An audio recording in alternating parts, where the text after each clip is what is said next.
নমস্কাৰ, মই মুফছিদুল হক। আজি তোমালোকৰ মাজত আলোচনা কৰিম ক্লাছ 10-ৰ অসমীয়া পাঠৰ মই অসমীয়া। ইয়াৰ কবিৰ নাম হ'ল সৈয়দ আব্দুল মালিক। আজি মই অসমীয়াৰ কবিতাৰ সকলো ভিতৰুৱা প্ৰশ্ন উত্তৰ আজি তোমালোকৰ মাজত আলোচনা কৰিম।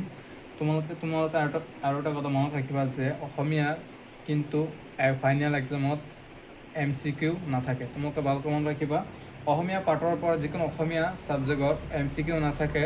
সেইকাৰণে অসমীয়া পাঠৰ যিকোনো চেপ্টাৰৰ বা যিকোনো লেচনৰ তোমালোকে ভিতৰুৱা কুৱেশ্যন আনচাৰ ভালকৈ পঢ়িব লাগিব।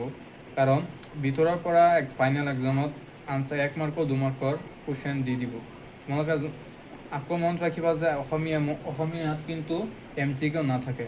সেইকাৰণে অসমীয়াৰ এটা চেপ্টাৰৰ তোমালোকে ভিতৰুৱা কুৱেশ্যন তোমালোকে মনোযোগ দি গুৰুত্ব দিবা আৰু ভালকৈ পঢ়িবা। সেইকাৰণে তোমালোকৰ মাজত আজি মই অসমীয়াৰ ভিতৰুৱা কুৱেশ্যন আনচাৰখিনি সকলোখিনি যিখিনি আহিব সম্ভাৱনা আছে 100%, সেইখিনি তোমালোকৰ মাজত আজি আলোচনা কৰিম। তোমালোকে ভিডিঅ'টো প্ৰথমৰ পৰা শেষলৈ চাই যোৱা। তোমালোকে যদি এতিয়ালৈকে মোৰ চেনেলটো ছাবস্ক্ৰাইব কৰা নাই, অতি সোনকালে মোৰ চেনেলটো ছাবস্ক্ৰাইব কৰি দিয়া। ধন্যবাদ। মই এতিয়া তোমালোকৰ মাজত ভিতৰুৱা কুৱেশ্যন আলোচনা কৰিম। তোমালোকে ভিডিঅ'টো চাই যোৱা। প্ৰথমতে মই কবিৰ পৰিচয়ৰ পৰা আৰম্ভ কৰিছোঁ। কাৰণ কবিৰ পৰিচয়ৰ পৰা পৰীক্ষাত বহুতো ধৰণৰ কুৱেশ্যন 1 মাৰ্কৰ বা 2 মাৰ্কৰ কবিৰ ভিতৰুৱা কুৱেশ্যনৰ পৰা দি দিয়ে। তোমালোকে খালি প্ৰশ্নাৱলীৰ পৰা পঢ়ি যোৱা।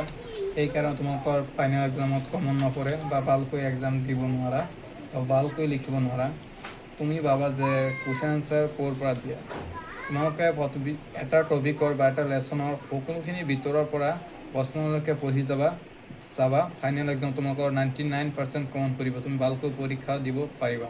বলা প্ৰথমতে পৰিচয়খিনি আৰম্ভ কৰোঁ। সৈয়দ আব্দুল মালিকৰ জন্ম কিমান চনত হৈছিল বা কোনটো জিলাত হৈছিল?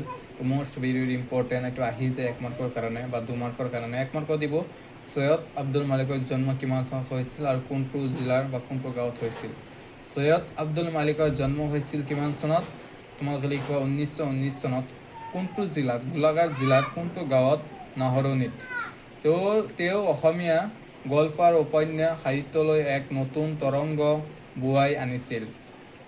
সৈয়দ আব্দুল মালিকক গল্প সম্ৰাট বুলি কোৱা হয়। আৰু এটা প্ৰশ্ন আহিব পাৰে যে গল্প সম্ৰাট বুলি কাক কোৱা হয়? তোমালোকে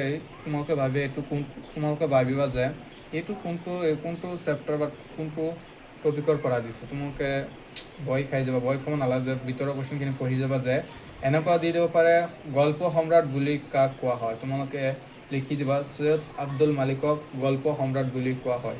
আৰু এনেকুৱা দিব পাৰে যে সৈয়দ আব্দুল মালিকক কি বুলি কোৱা হয়? গল্প সম্ৰাট বুলি কোৱা হয়। একেই প্ৰশ্ন বেলেগকৈ দি দিব পাৰে যে সৈয়দ আব্দুল মালিকৰ কবিতাও আমাৰ সাহিত্য বাৰুকৈয়ে সমৃদ্ধ কৰিছে। তেওঁৰ কবিতা পুথিকেইখন হ'ল বেদুইন, স্বাক্ষৰ, স্বপ্ন, দুঃস্বপ্ন আৰু কিছু কথা আৰু ছন্দহাৰ কবিতা।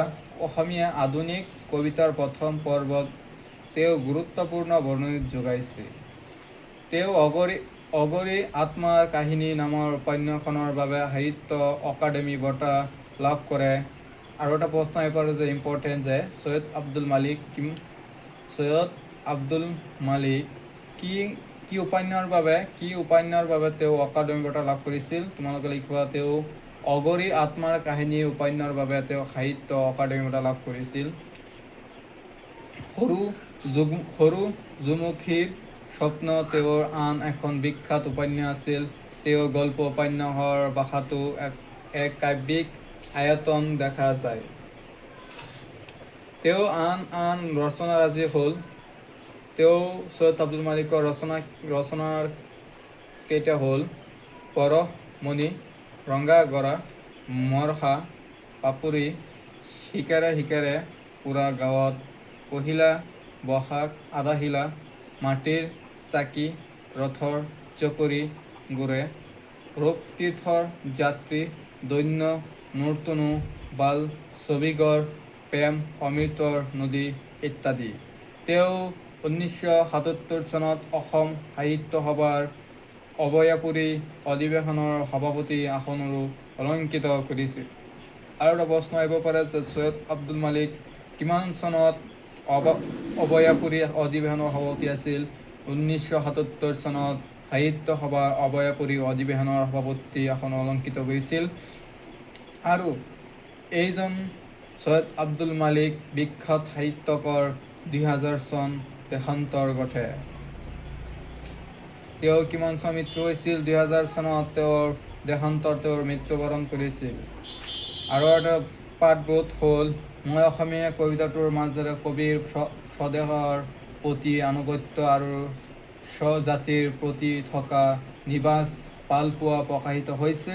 অসমৰ অতীতত ইতিহাস ৰঞ্জিত হোৱা কবিতাটোত অসম বুৰঞ্জীৰ নানা দিশো ফুটি উঠিছে। মোগলসকলে অসমক আক্ৰমণ কৰিবলৈ আহি অসমীয়া মানুহৰ বীৰত্ব দেখি বিস্মিত হৈছে। অসমীয়া ল'ৰা তিৰোতাৰ মাজত দেখা পোৱা স্বদেশ প্ৰেম মোগলসকলৰ অন্তৰ চুইছে। পৰাজিত মোগলৰ বহুতেই যুদ্ধবন্দী হিচাপে অসমত থাকি পিছলৈ অসমীয়া হৈ পৰিল। তাৰপিছত আহি আছে যে শব্দাৰ্থ আৰু টোকা। শব্দৰ অৰ্থ অনিৰুদ্ধ, ইয়াৰ অৰ্থ হ'ল যাক ৰোধ কৰিব নোৱাৰি, বাৰণ কৰিব নোৱাৰি। এইখিনি প্ৰশ্ন ফাইনেল এক্সামত আহি যায়, 1 মাৰ্কৰ 2 মাৰ্কৰ দি থাকে 3-4টা। অনিৰুদ্ধ শব্দৰ অৰ্থ কি? তোমালোকে লিখিব যাক ৰোধ কৰিব নোৱাৰি, বাৰণ কৰিব নোৱাৰি, বা এনেকৈ দিব পাৰে যে অনিৰুদ্ধ শব্দৰ অৰ্থ কি 1 মাৰ্কৰ। 2 নম্বৰ আপোনাৰ শব্দৰ অৰ্থ কি? নিজৰ, আলোক পোহৰ, এনেকুৱা এনেকুৱা, উচ্ছ্বাস, উল্লাস আনন্দ আৱেগ, কাই মনে দে আৰু মনেৰে। কাৰেংঘৰ আহোম ৰজাৰ ৰাজমহল। কিন্নৰ কুবেৰ পাৰিষদ। খৰম ভৰিত পিন্ধা কাঠৰ পাদুকা। খৰমৰ চোলা কাঠৰ পাদুকা জোৰত পিন্ধাৰ বাবে খুঁটি এটা থাকে, তাকে খৰমৰ চোলা বোলা হয়। জাতিষ্কাৰ জকমকীয়া উত্তম ৰূপে সজোৱা। তৃষ্ণা পিয়াহ বৰকৈ হেঁপাহ জগা। দীপ্ত গৰ্বযুক্ত মনোভাৱ। গোট এলেহুৱা। ধূসৰ অস্পষ্ট ধোঁৱাময়। নদীৰ বালিত বৰষুণ। চেকুৰীয়া সকলো বস্তু উভৈনদী। অসমত নদীৰ বালিতো সোণ পোৱা গৈছিল। নিষ্কাম গোটৰ দলে বান্ধে সাজ আলি। গোট মানে অতি এলেহুৱা লোক। এনে লোকে কোনো কাম কৰি নাখায়। তাৰপিছত আছে যে পুনৰ। বিনন্দীয়া এইটো পৰীক্ষাত আহিব। বিনন্দীয়া শব্দৰ অৰ্থ কি? তোমালোকে লিখিবা ধুনীয়া, মনোমোহা। বিহক শব্দ হ'ল চৰাই বা পক্ষী। বকুতি ভক্তি বা শ্ৰদ্ধা। মৰ্ত মীনা কৰা, মীনা লগোৱা, মীনাৰ ৰসন সনা। ৰংঘৰ শকুতি শক্তি বল। সমৰ যুদ্ধ। সৰগ স্বৰ্গ।